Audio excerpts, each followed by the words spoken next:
Welcome back. I hope you all had a nice lunch and a lot of really good conversations and chats with each other. We now have a really interesting afternoon ahead of us. And as an introduction to the panel discussion of future leaders, I would like to welcome two speakers. Okay.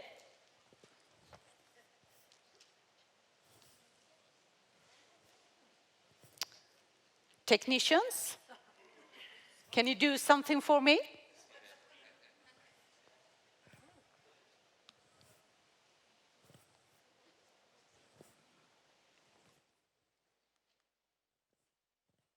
Because this isn't moving. But while they are fixing this for us, because I don't have to do anything actually, I would like to introduce our first speaker. That is Miss Lana Chanundeli, a member of the Georgian Association of Local Action Groups. Welcome, Lana.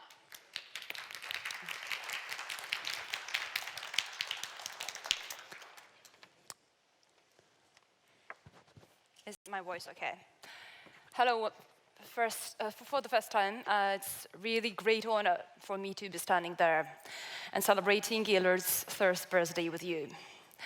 I suppose that it's a very important day for everybody who perceives yourself as the part of this great community who is what is called a leader. And so happy Leader's 30th birthday. I want to, if it still, yes, works, short information about myself. I'm Lana Chanundeli from Georgia. I'm 23 years old. I'm the one who was not born but grew up with a leader in the community of the Georgian Association of Local Action Groups. And to tell you the truth, I'm really loving this fact that I'm mentioning that I'm of the leader from the first time that it was created in Georgia. I want to mention the password of for your questions during our panel. It's 95672067. Okay, I am about to go on for a very short presentation, which will be around myself. And I will talk about the things that leader learned me and helped me to grow myself in a professional way. Here we are. As you know, our panel is called Future Leaders. And during the panel discussion, you will find the people that I have just found within this possibility that this leader gave me recently. Great young people from different regions and different countries, which are also the member of this leader network. First of all, I want to overview the discussion that I'm about to cover. The thing about Georgia and how this leader started in Georgia. Borjomi, the place where I was born and grew up. It's a rural place in Georgia. My journey, which is of course related to the leader, LAG network life cycle, Georgian Association Local Action Groups, GALAG, and what the things that I learned from leader. Actually, my whole presentation is focusing on this topic, the things that I learned from leader. I want to tell you about Georgia. You can find the map in orange. This is a Caucasus country, the smallest one, to tell you the truth, but with a great and a very interesting culture.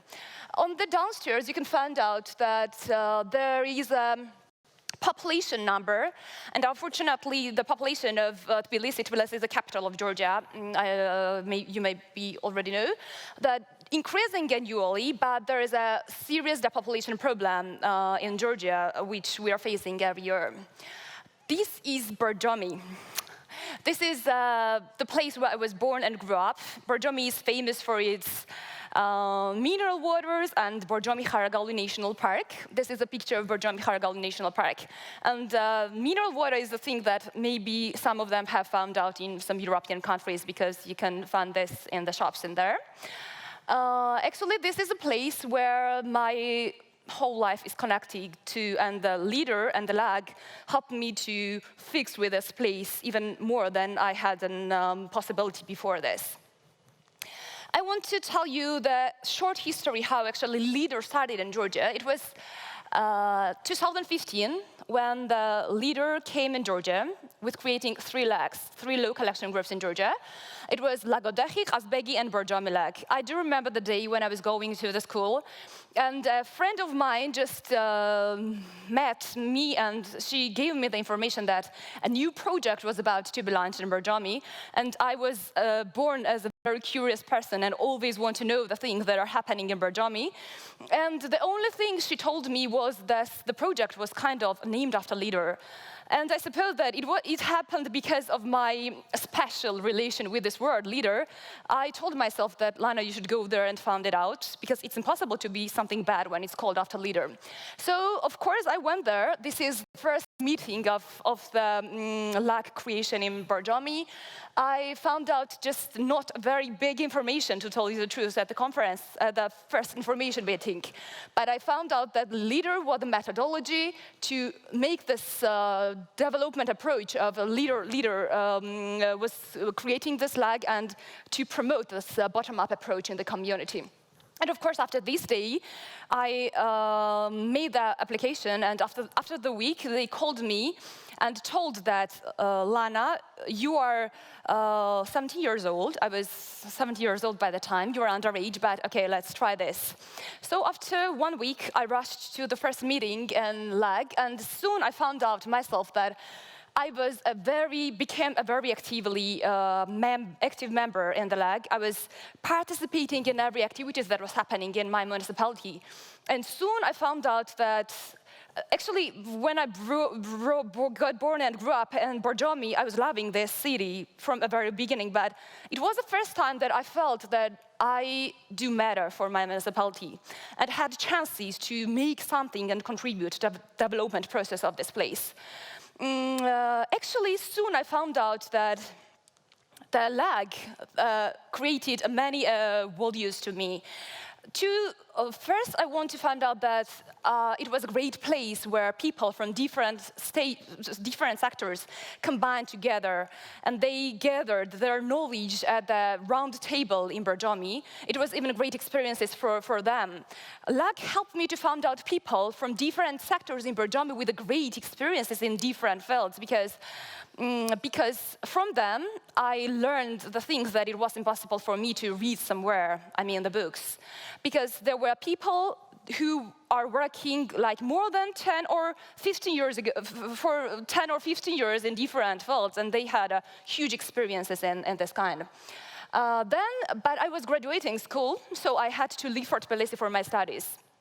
And according to the LAG legislation, when you are having 3 meetings of the LAG meetings, you are no longer have the status of a LAG member. But when we were having the last meeting, this is the picture of our last meeting, and when I was leaving for Tbilisi, they told me that the LAG manager and the members of the LAG had a surprise for me. And I found out that the surprise was following. All the meetings were honorable for me in order to keep Lana as a member of LAG. But I found out that this was not, this was the thing that boosted even my sense of responsibility. And I found out that LAG membership for me was not just LAG membership. I should have done even more than I was doing before, because I was feeling the confidence from the members of the LAG. And actually I found out that this was trust and confidence what really saved me in Borjomi. I'm not sure it works. Okay, I will go back to there. Yeah, thanks. Yeah, it went on? Yes. So this is the way I was saved to my municipality, and since the day I found out that when I went to Tbilisi for my studies, I was learning everything to just pay forward to Borjomi, the place where I was from, because everything that I was learning in Tbilisi, in the capital, I was looking forward to go to my place and share with youth people or for the different people that I was knowing them. Now I want to mention the journey that is related to the leader in my life. There is a huge leader community in my life. The people that I got known with them within this leader. Actually, with another project manager of the LAG, I was recommended within the USAID Zerva activity as the trainer. We were selected just 16 trainers throughout the Georgia, and this was a great opportunity for me to be among them. And then I held the trainings in Borjomi and was learning these children and young people from 18 to 28 years old, entrepreneurship and leadership skills. And I found out that there were people with great ideas, with a great drive in Borjomi that I have never idea that they were a part of my community. Actually, one of the biggest benefit of having this member of the leader was to find out people in the same community, but the members who I don't have no idea where they were before. There was another project that I learned at Tbilisi, and everything, as I mentioned, everything that I was learning around non-formal education, because there is a very bad access of non-formal education projects in Borjomi. I was going on the weekends and sharing this within youth or even LAG members and so on. This was the course of professional orientation and career guidance. And I shared this, I chose 5 public schools in Borjomi. It was just my decision. I brought this and brought this course in order to obtain the knowledge how to match their skills and knowledge with available professions. And I found out that there you can find a great young people in rural areas, but there is need to just pushing to unleash their full potentials of the people who are living around us. They were actively participating in LAG's environmental activities. Then I found out, as I have mentioned, or maybe I have not mentioned, in Tbilisi I was studying journalism and mass communication. This is my profession. And of course I had a dream to work as a journalist, but it's rather hard in Tbilisi in Georgia actually, to work somewhere in the television. Then I found out at the one day when we had a monitoring day of the project, I found out our beneficiary who recommended me with one of the greatest television in Georgia. So that was how I become the member of this great team. But I found out that no matter it was in Tbilisi, it was in Borjomi, or in different places of the world, this leader was coming with me. It became the lifestyle of me. And there was a day that we decided to make one TV show around the leader implementation of Georgia. Because it was all the same, the community there was just part of the thing that was talking about was how was leader happening in Borjomi and what was the local action groups in Georgia.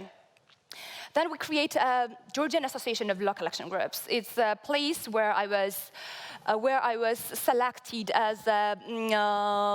selected by the LAG members as a chairperson of GALAG.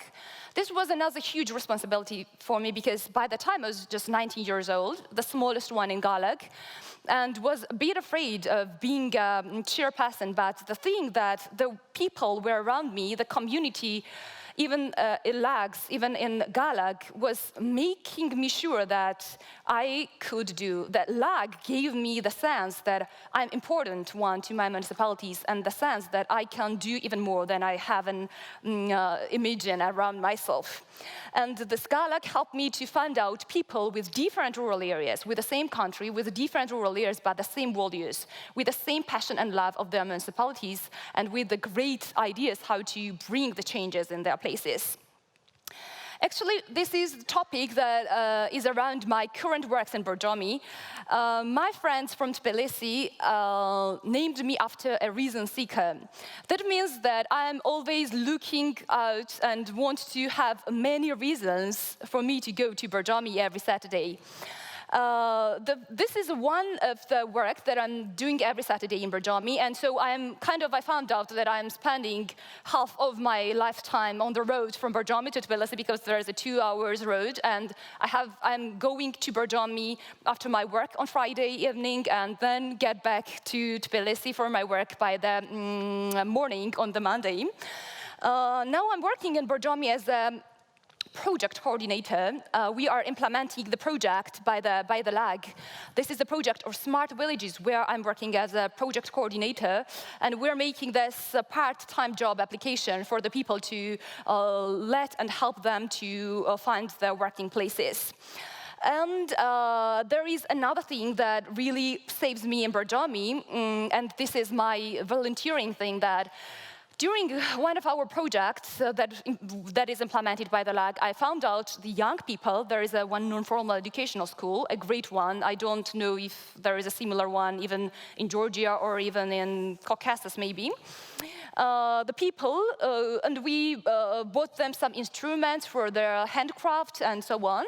And I found out that children were very interested in improving themselves, and they had huge potentials, but there was some things they need some kind of pushing to help to realize. Then I decided to make a course for them. This is course, the name Education for Development, which I'm holding it every Saturday. And in the emotions and even the attitude, the way they wait for me to come for this course every Saturday in Borjomi is quite enough for me to have enough reasons for going there at every Saturday. And I found out, this is what the selfie that we got about 2 days ago on the last Saturday. The people that I had attached within this LAG and leader, I found out that they become sure that this is youth who can make great changes in Georgia and in Borjomi and in their communities. Because when I was facing kind of problems, I was somebody to have come to solve this problem. And then the luck helped me to find out that it might be me, Lana, who can make some decisions how to solve this problem. And I want also to touch upon, in very shortly, the things that a leader helped me to find out. It was discovering promising human resources and potentials within Borjomi. This is the huge that explored and had no idea that people of this great thing, potentials, was living just next to me, was studying in the same schools and so on, and was loving Borjomi the same way I do. Supporting and empowering youth people with local communities. This is the thing that is happening annually, and still, if I'm learning something, I'm looking forward to go there to share the people who are living in Borjomi. It's contributing to the development of my local community and the civil society. I was calling it as an opportunity, but then I found out that it's not opportunity, but it's a great honor for me to be contributing and the contributor to the development process. And I found out that it's not opportunity, but it became a hobby of me to making something from the place where I was born and grew up. Continuing my personal development within international and local projects, nowadays that I'm studying here and talking to you is one of the greatest example of the fourth topic, and meeting bright individuals at national or international level. I suppose that leader is the thing of the networking. It's the most important part of, and the most significant added value that lets you to find out people around the world, you here, or the people from the Georgia at different towns of my country, and people that I found out in the region and had no idea that they were living in the same country. And this is a great and huge potential that leader brought to me, and it's a really great honor to be a member of this great network, which is called Leader. Thank you so much.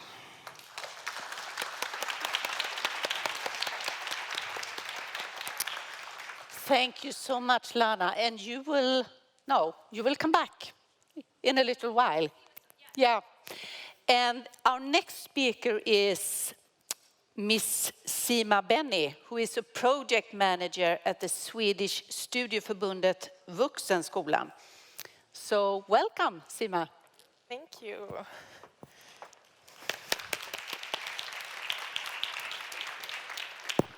Thank you so much. I would like to say, I would begin to say, like, what a great feeling to be standing here.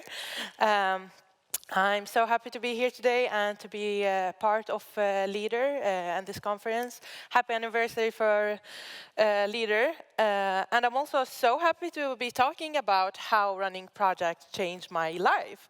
I would like to start with introducing myself. My name is Sima, and I'm 20 years old, probably the youngest one here. Yeah. I'm originally from Syria. I was born and raised in Aleppo. And when I was about 11 years old, when the war started in Syria, I moved to Turkey, lived about 3 years. And then in September 2014, I came here with my beautiful family to Sweden. Here's a picture when we were in the airport.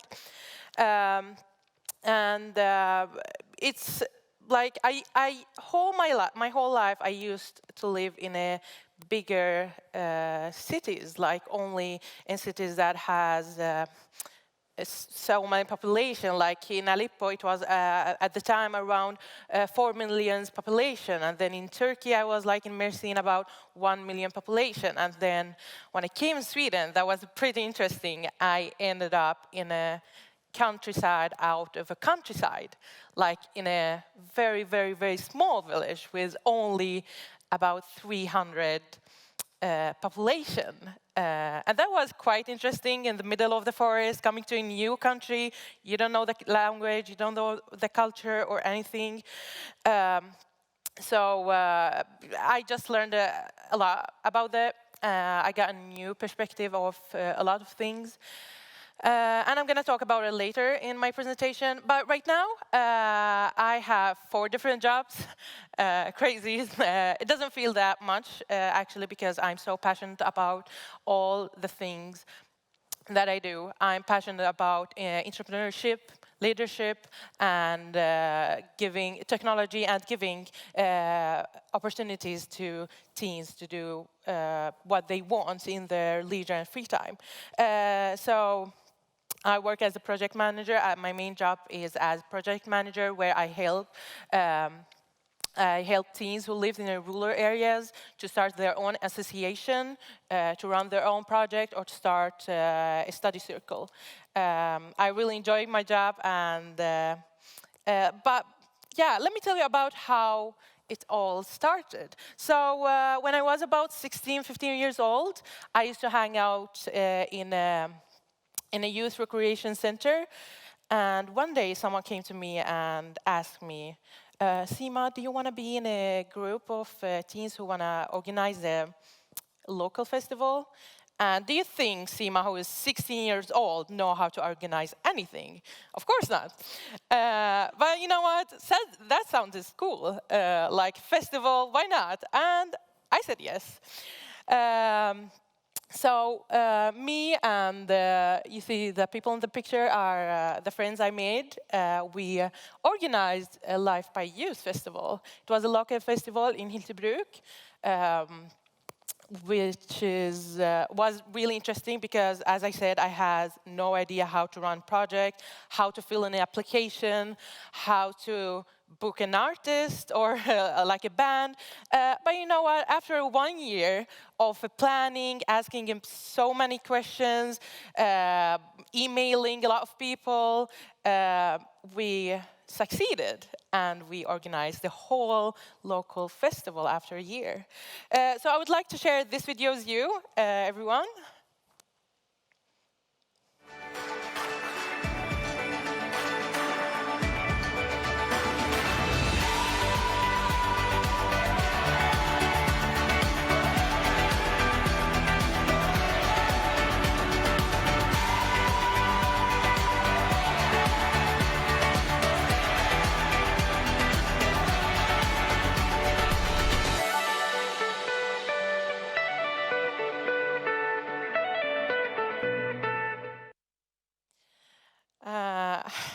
I feel so overwhelmed after looking and watching the video again.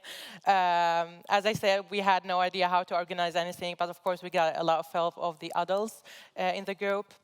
And we used this film that we watched before to promote to the later years, so we kept doing the festival every year.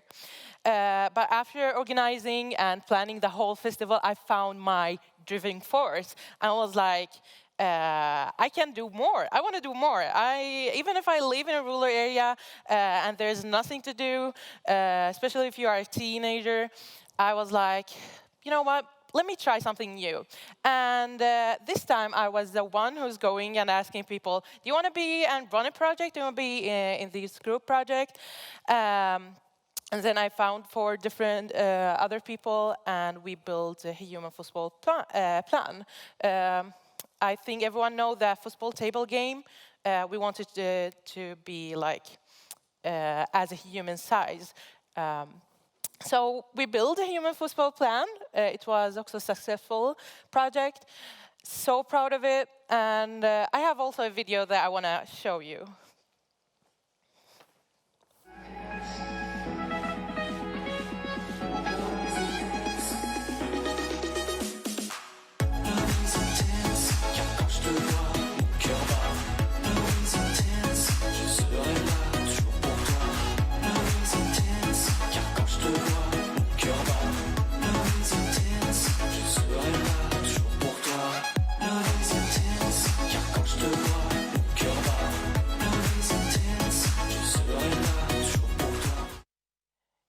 Yes, I think the video was kind of zoomed in, but it's okay. You just see the concept of it. But after running these 2 projects, I would like to talk about what did all that lead to. And of course, first of all, knowledge. I learned so much about, I would say, like all the democratic processes, about running project, marketing, filling in application, and more. And of course, experience, a lot of experience, because it's a whole process. And you fail through the process, and then you learn, and then you do again. And the whole process, you just gain a huge experience. And of course, integration. As I said, I came to Sweden in September 2014, so about 7 years old, and living in a countryside where mostly elderly people that live there, it wasn't that easy to integrate and to make friends, to learn the language, and to learn about the culture, and to be a part of it. So because of the project, I got to integrate in the community. I got to learn a lot of things and meet new people. And of course, it's networking, new friends. I met not only people from where I lived in a rural area, I met from the whole region. I found people that have the same interest as me, and that helped me to become more by myself and have this driving force at continue to do whatever I want, and I think it's cool. And talking about driving force, I found it after this project, or after this opportunity, and in high school I started my own company where I designed and handmade candlesticks in ceramic. You can see a picture of it here. That's a great experience. I don't have the company anymore, but like I just want to try something new, and I still want to try another new things because of the opportunities I get because of leader. And of course, job offers. I don't have to send my CV and application to get a job. People contact me because they know I have a huge driving force. My work as a project manager right now, I got it because of all the projects I did, of the company, of all the things. They reach out to me and be like, yeah, do you want to work? And I was like, yeah, why not? So that's really great, and I'm so grateful for that. Because I got this opportunity when I was going to say when I was young. I'm still young, but when I was 16, 15 years old, I still want to give it to the other teenagers to just like to be involved and to affect on their free time and do the thing that they really think are important in their lives. So I'm so passionate about all the jobs I do, and I will continue working with that and just help all the teams. Lastly, I would like, just to thank you for the opportunity to be here. And of course, you can always contact me in my social media. My name is Sima Benni, and all social media, or you can just email me. Thank you for your attention.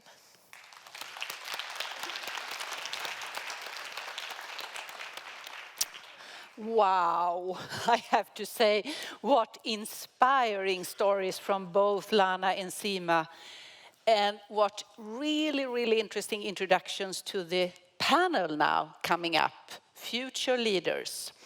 And it will actually be Lana who will be moderating this panel. Welcome, Lana.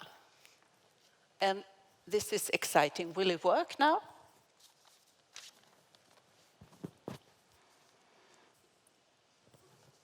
So should we go on? Like this? No, I would like to have this one again, because you can ask questions to the panel, and you have the password here, and you will take it afterwards. Yes, sure. Okay, Yes. you're welcome. Okay.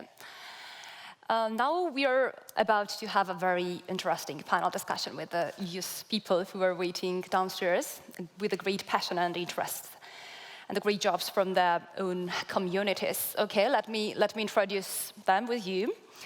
Aiva from Latvia, a very active member for her community and a very active mother as well. Amelie Krug, a council member of Takala's team.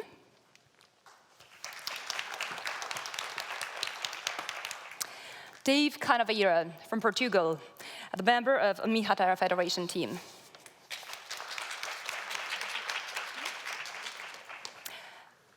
Elinoora Takala from Finland, leader of Safari Rural Development Association. Niklas, a member of European Parliament. And Sima Benni, youth worker, please get back to the stage.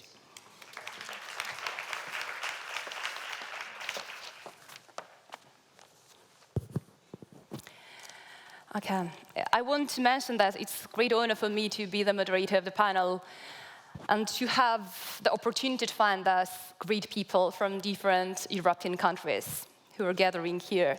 Okay, let me go on to the first question, not to burn in our time, so we are very limited.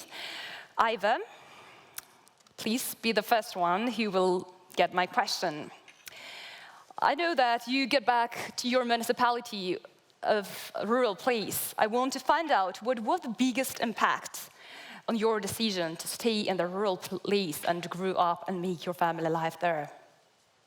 Okay, thank you. First of all, it's a great honor to be here, and very happy birthday. And about myself, I was born and raised in a small village with a very intense cultural heritage and traditions and very close community. And I thought that it's like that everywhere. And you know, in these small villages, everybody knows about everybody, sometimes more than you know about yourself, which is fine. And we had choirs and dance groups and all the cultural activities. And when I went to university, to the capital, of course I was active. I was an active member of an environmental organization where I worked for 7 years.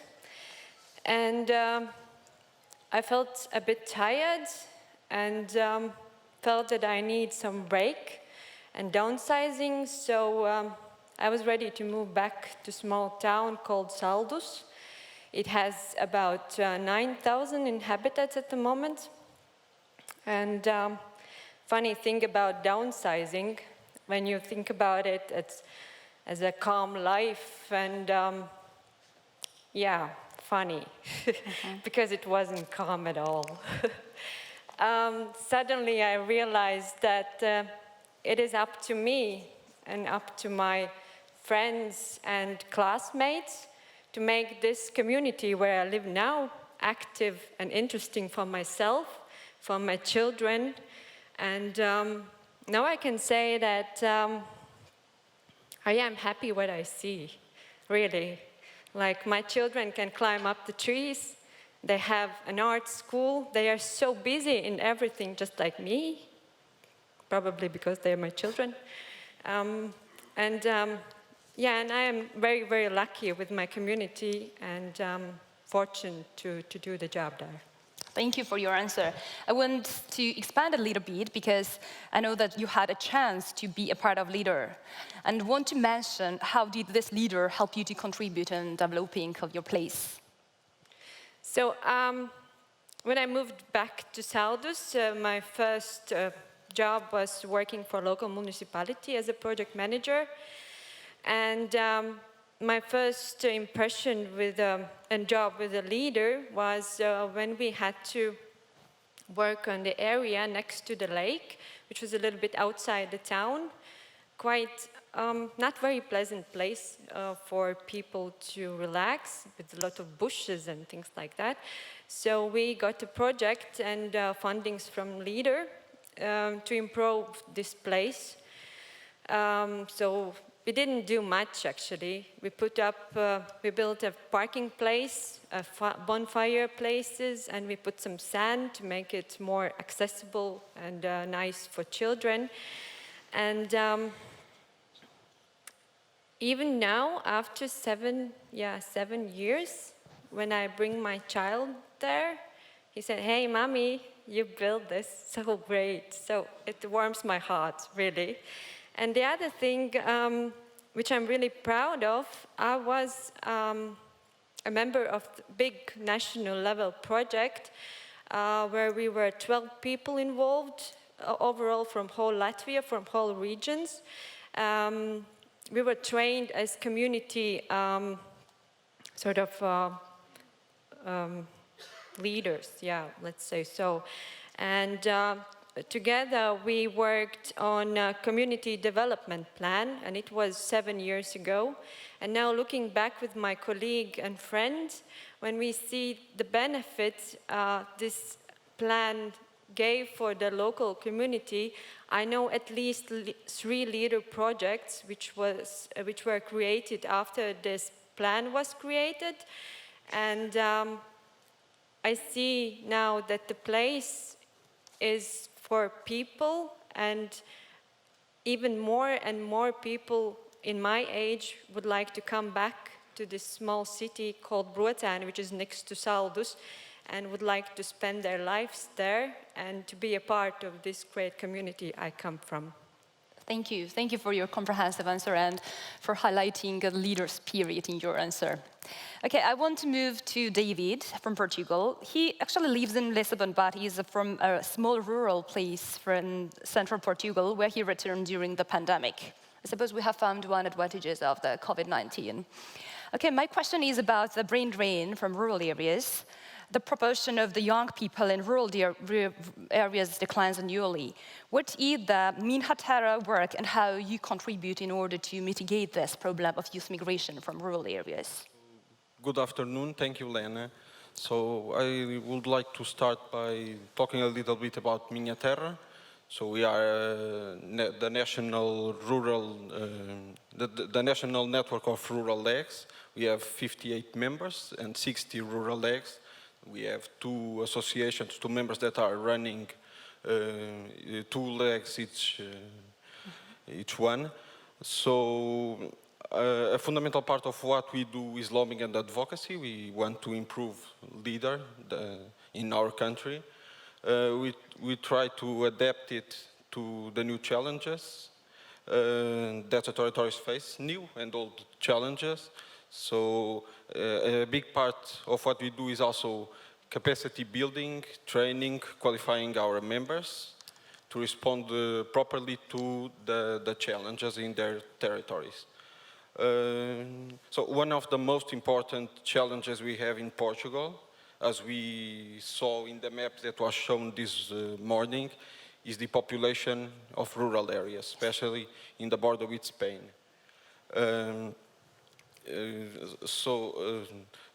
Let me tell you a little bit about my story, my experience, because although, just like you said, although I live in the outskirts of Lisbon, my origins are in a very small town in the border with Spain, in the mountains in central Portugal, called Sabugal, very beautiful place. And depopulation in that area, especially an exodus of young people, started in the 60s during the dictatorship. People were fleeing for poverty. So my mother and her family, like thousands of people did on those times, crossed illegally the border with Spain to go to France. Some people went to Switzerland or Luxembourg or even Germany. And those who did not go in the 60s went in 70s and 80s, especially to Lisbon at that time. And that's a problem that still continues today, because young people continue to move to the big cities where they have more opportunities, educational opportunities and job opportunities, so they end up staying in big cities, not returning to rural areas. Just to say that in recent years, a new interest in rural areas has been growing, especially among young people. There have been some support from the legs, at least until the end of this of the current framework. The CLLD, in a plurifund way, in a multi-fund way, will much probably end.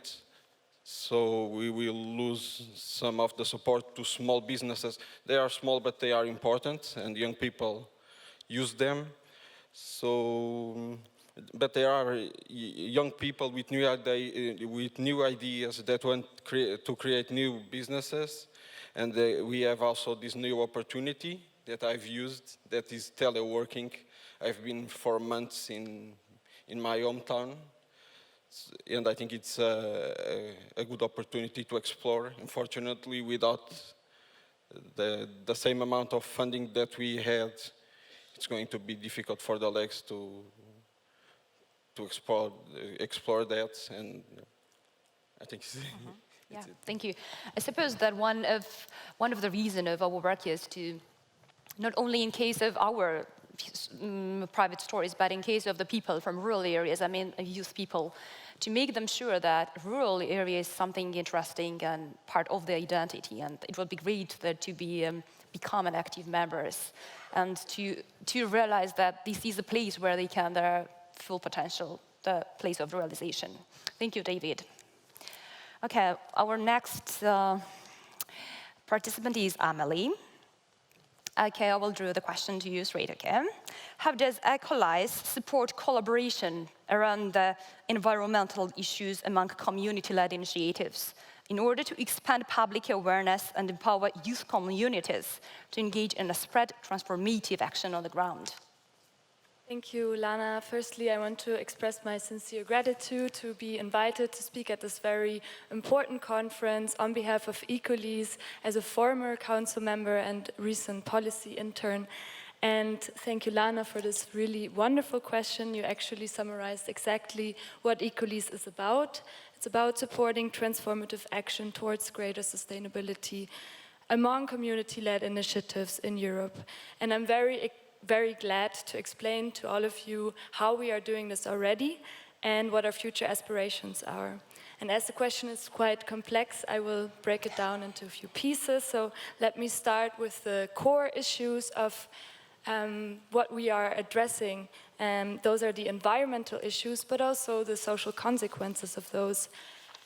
As we all are aware by now, we are facing a multifaceted environmental and climate crisis, and this is impacting the livelihoods of people across the globe, and existentially those of marginalized and economically disadvantaged. failing to sufficiently reduce the harm on our ecosystems and regenerating the natural resources will lead to even more dramatic conditions, undermining conditions of survival and well-being of many, if not all. While the awareness for the global planetary crisis at the international level dates back 50 years, governments have yet failed to act and to actually act in a way that puts the world onto a sustainable pathway. So how can we achieve the drastic changes that we know are needed? Scientists not only have provided scientific evidence and insight into answering this question, but actually also very clear policy guidance. The IPCC, the Global Assessment Report on Climate Change, suggests shifting from a growth-based economy to a well-being economy. And the IPBES, the Global Assessment Report on Biodiversity and on Ecosystem Services, argues in a very similar way and emphasizes key leverage points for the transformation, amongst which are enabling visions for a good quality of life that do not entail ever-increasing material consumptions, implementing environmentally friendly technological and social innovations, and reducing inequalities. So how do the proposed policy pathways relate to the movement of community-led initiatives on climate change and sustainability? In a fairly significant way. CLIs are actually already implementing exactly those mentioned pathways. Community-led initiatives, as Ecolese defines them, are individuals in both rural and urban contexts that intentionally join together at the local or regional scale to initiate a project that improves social and ecological qualities.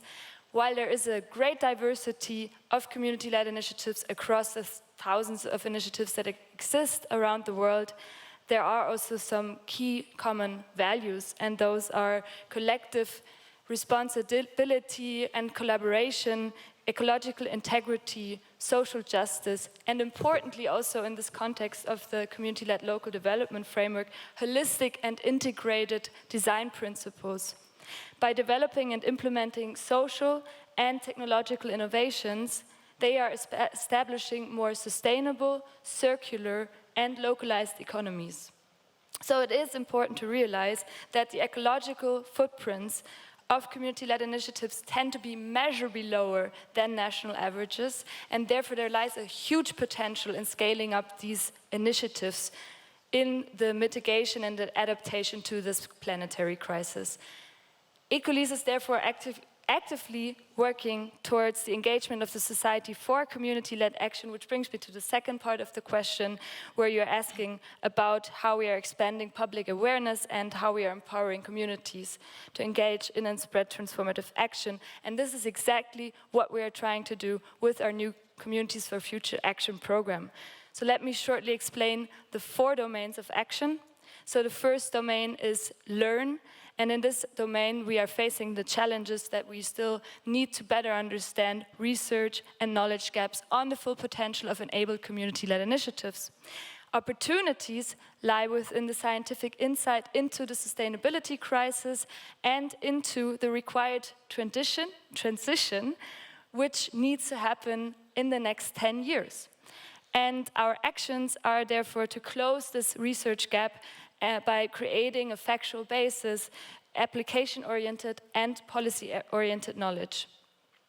In our second domain, the inspiration domain, we are facing the challenges of cultural values that don't go hand in hand with the sustainability trajectory, such as materialism, individualism, and ideas of development and progress. So our opportunities in this area lie within community-led initiatives as agents of cultural change who can bring about the required shift in norms and behavior. Our goals are to generate a widespread public awareness through sharing our inspiring stories. And the third domain is the advocacy domain, where we have a policy framework that is prioritizing scale, growth, and profit over sustainability, but there are also opportunities, and the opportunities at the UN level are Sustainable Development Goals, at the Paris Agreement, at the EU level, the Green Deal, the EU long-term vision, and also the LEADER and CLLD approach, which actually allows to implement these policies that are existing at the higher level at the local scale. And this is exactly what we are striving for with our program, to have a greater recognition of the CLLD mechanism to address climate and environmental problems, and to align the local action group strategies in the upcoming programming period with the Green Deal. So we need to ensure that these community-led initiatives on climate change and sustainability can get engaged in these local action group programmings in the next funding period. And those are the actors that have been called for recently on the former panel, when you were calling for new actors that need to be engaged to bring the transformation that's necessary. Finally, the fourth domain is the enable domain. We are facing the challenges of a capacity and resource gap. Opportunities lie within the implementation of policies, and therefore we are establishing a framework of enhanced collaboration and capacity building to support communities in setting up new community-led initiatives and in engaging with local action groups. So I would like to close my response with a request. We invite all of you here today to support the Communities for Future Action program.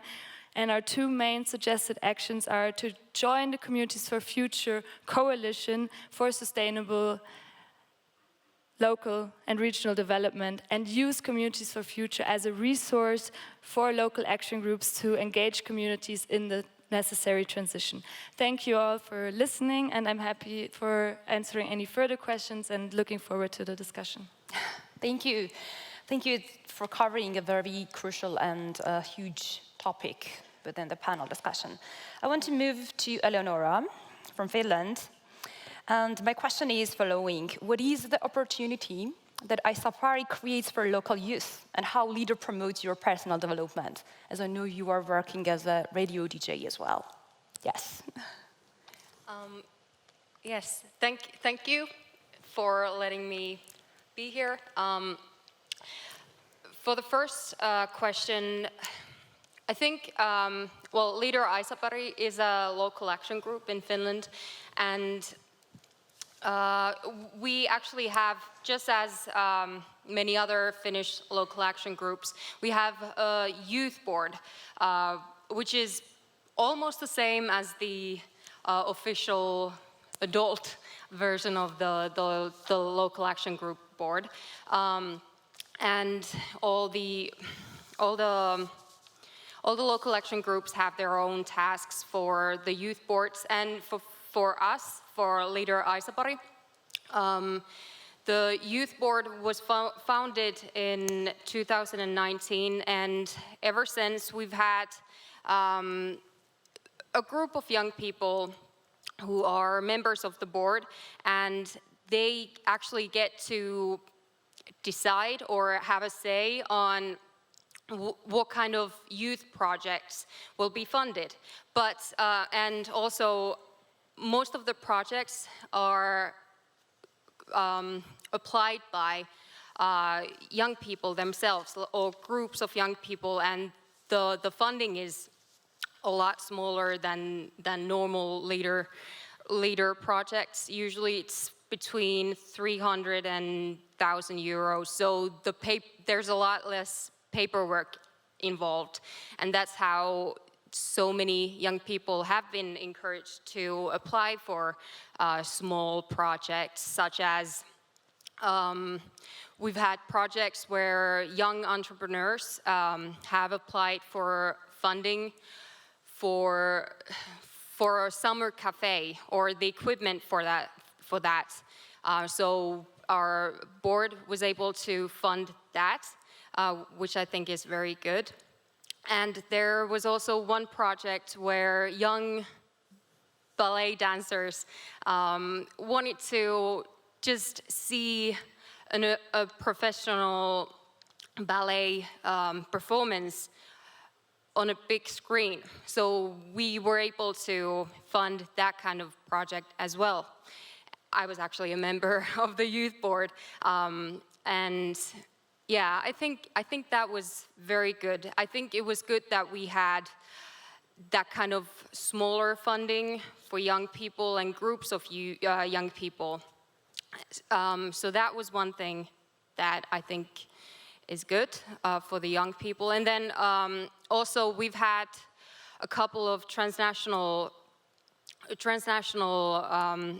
projects. One was leader funded and the other one was Erasmus project. So both of those were focused on youth. The first one was an international band camp for young people, and we had partners in Estonia and in other parts of Finland for that. And then the Erasmus project, the topic was, or the name of it was Rural Areas Through Young People's Eyes.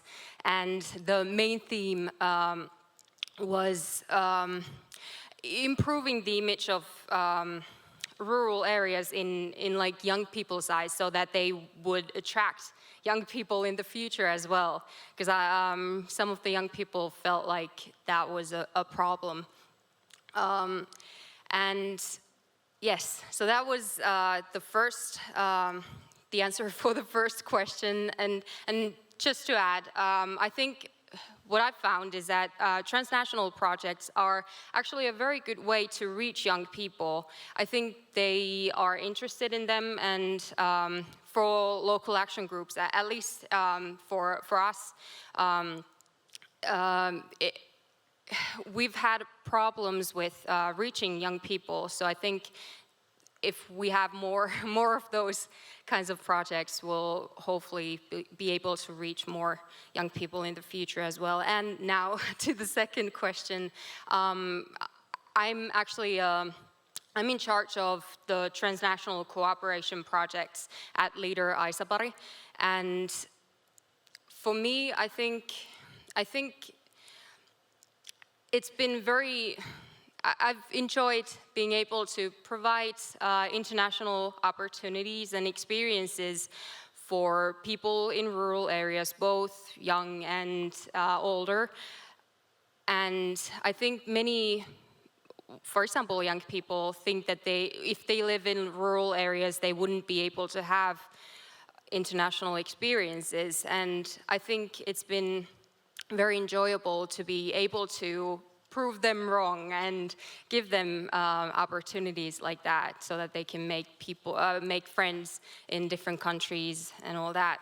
And also, I've been working at the local action group for almost 3 years, and I think, what I've found is that leader projects cover a lot of different themes and aspects of life, and that has motivated me to learn a lot about different fields that I probably wouldn't even be able to know about or to be interested in otherwise. But I think that's motivated me a lot, and it will in the future as well. Thank you. Thank you, Elinoora.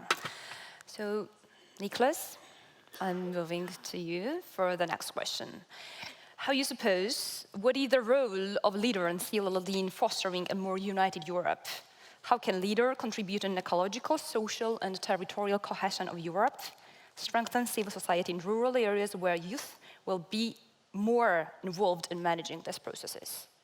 Yeah, thank you very much for this question. And I think the example that Elinoora just gave is a very important one. If we're talking about rural areas, you know, there has been in previous panels, as well as in a lot of discussions, always been announced that there's this problem that young people tend to move out from rural areas or have interest in going into big cities or whatever. And I think a solution for that could be to include young people in the decision-making process in the rural areas and ask them, hey, what would you like to happen here in order to make the life more nicer for you, so that they could stay. And I think this is a very interesting project that you're doing in Aisapari, is that right? Okay. So I think that's a good example of how to include young people, especially in this decision-making process, that would then also improve the regions itself and make it more youth-proof in a certain way. And I think that what we also talked in the earlier panel about a little bit is that this CLLD approach from Leader is really something that brings people onto the table and gives them the possibility to speak up their mind. And also not just that, it's not just about finishing your project and getting your thing done. That's the nice side effect, I would say. The major thing is to bring people together and have them discuss. Have them discuss together their future instead of sitting in the internet or like on the computer and just hating in the commentary sections and just going against each other, but really coming together and trying to find compromise, even though there are limited resources and even though there are common problems. And I think if we learn from that and take that to the next level, to the European and to the national level, that's something where we can really foster some unity across Europe. And I think, and then that's another story I think that really shows in this panel as well, that this Leader project goes beyond the European Union, but really includes Europe as a whole. And that's something I think we can be very, very proud and happy about, and where we need to extend. And you mentioned it also, Elinoora, concerning the Erasmus project. I think we need to see how we can include projects like these that enable cross-border mobility and experiences more in order to not just have the discussion on the local level, but really have these exchanges like we have today with all these people from different countries and different member states to ensure that we have this European feeling in this as a whole and have a discussion in there. And I think we still have a lot to do with Leader, but also with CLLD in general. But I think also the prospects and the examples that have been mentioned already show that we are on a very good path towards this unity. Thank you so much. And Sima, let me get back to you with a very short question, because your presentation was almost covering your work here. But my question is, what were the most challenging things that you first came to Sweden, and how do you balance between your personal life and all your jobs you mentioned while your presentation? My mic works. The most challenging thing, I would say there is a lot of things that is challenging, especially if you are coming from a whole different country. You don't know the language, you don't know the culture, etc. First, of course, the language. Second of all, it's culture shock, of course. Many people think because Sweden is a very modern country and mostly like everyone speaks English, it's safe to assume that's easier to integrate in the country, which is maybe not the easiest thing. But also, as I said, I lived my whole life in a bigger cities, and then when I came to Sweden, I ended up like in a very small village. And there was like mostly elderly people that lived there, and for me to come out and do the things I liked was very challenging, but because of Leader, as I said before in my presentation, helped me through a lot to become like a part of the community, but also I felt like I always need to show people that I am a good person, that I'm here to build the country and be a part of it. And it was like, it's kind of sad that I need to explain to everyone that I'm here to study, to work. But through the project, of course, I was able to be part of something and to make change. To be involved, and today because of the project, I can help other teenagers that also came from different countries to be involved and to be part of even if it's a small thing, but also to learn all the processes. How do I balance between my work and my personal life? Actually, it's not that easy, but the work became a part of my personal life, actually. And I'm still young, and I have different jobs because I only choose the best part of every job. So that's real cool. I only choose the thing that I'm most passionate about, entrepreneurship, technology, leadership, and working with teens. Like I would see myself doing that in my free time, just like running project or helping teenagers. But now I just work with that. So it's actually really nice balance between them, that it doesn't feel that it's hard or I don't feel like, oh no, I'm going to work right now. I feel like, yay, I'm going to meet some teenagers and stuff. Even though I have a lot of non-profit commitments as well, but also it feels like it's all as one, as a part of my personality, but as a part of my life as well. Thank you. Thank you so much. I want to find out if we are having questions. Yes, we have, Sure. naturally. But we have time for only one question, actually. Okay, yes, sure.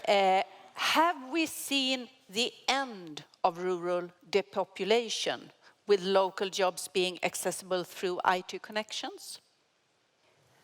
I suppose that our panel discussion was that we should stop the depopulation in the rural places. If there is to make kind of reflection around the questions, you can raise your hand or answer the question. How we see the way out of the depopulation problem. That was a question, right? I suppose that have we seen the end of the depopulation? I suppose that the people that are taking part in the panel discussion are people who are making to stop and mitigate this problem in their regions, because those are people who great spirits related to the leader, and I suppose that the question is about how to mitigate that population problem in rural areas. If I found it. No. Once again, I say, have we seen? Do the panel think that we have seen the end of the rural depopulation due to the local jobs being accessible through IT connections? What are your opinions? Maybe someone, if there is about to answer the question before I make the wrap of the session. Yes, sure. I think it's hard to tell. I think we see all the benefits of rural areas, especially during the corona crisis. A lot of people are actively thinking about moving back to rural areas or wanting to go there because, I don't know, they're afraid of cities. Which is also a nice trend to see. We see also the technology advantage, because I think there's also the necessity to improve the conditions to give young families, young people actually the possibilities to live in rural areas. For example, was a digitalization as well as schools and social institutions that all need to be available before you can start your family there. And this is going in the right direction, but I wouldn't say just, we have reached the end, because who knows what happens next. And maybe the next pandemic is one that only affects rural areas because it's, I don't know, it's, you never know what happens. And so I think we need to see how it develops. And I think the struggle or the fight for good living conditions in rural areas will continue and continue and continue. It's not like you win and then it's over, but it's a constant engagement is needed. Mm-hmm. Thank you. Amelie. Yeah. So I believe that we are actually facing different trends, and one of the trends is that through the technological advancement, rural areas have been depopulated because of advancements in agriculture and because of the transformation of the agricultural sector into more centralized structures and industrialized structures, and that actually has led to a lot of farms not being able to work anymore because they can't compete with the big farms in the rural areas.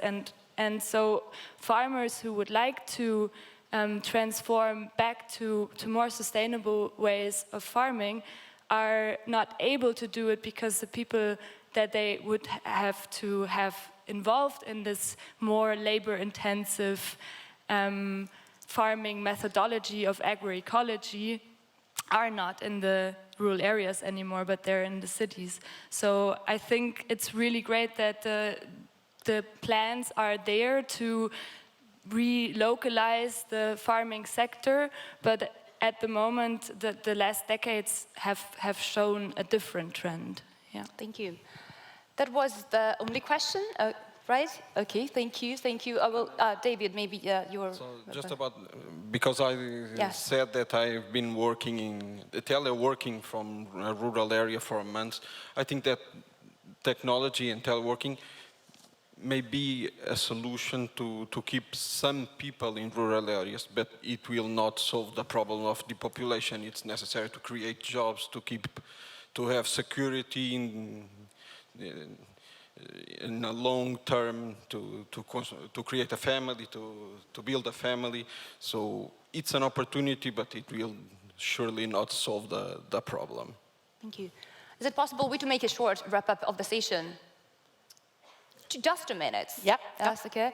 First of all, I want to thank you for your participation in the panel and for bringing and highlighting a very important issues. I suppose that during the panel we found out that leader creates great development opportunities. It's the best instrument for regional integrated development and the greatest tool that I know by the time that to unleash the creative potentials of youth in rural areas. When we talk about sustainable development, it means to think globally in order to act at local level, create a sustainable society and keep in mind the generations to come. Because rural areas have a key roles to play in these processes, and it's up to the young generations to create the dialogue among society to reach better social and economic changes. However, above listed challenges that the panel discussions talk about also bring many opportunities, and we supposed to use every chance to improve the well-being of rural places.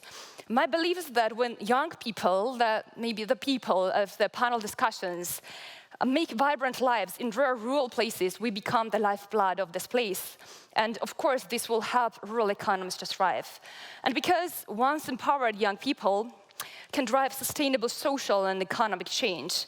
And it's hard to achieve rural sustainable development goals without youth engagement in it. And for sure, the rural youth will grab these opportunities if given the chance. Thank you for attention. Thank you once again for participating in this panel. Thank you to Lana Chanundeli. Thank you so much. Thank you. And thank you to all the panelists. And Niklas, I'm so sorry you won't get a present again. Thank you. So thank you so much. Ours. Never mind. And I need one more. Sorry. I take it back. There you go. You have the proper one. So, and there, and there. Now we have all. And now it is time for a coffee break. See you here at 4 o'clock again. And a big applause to the panelists again.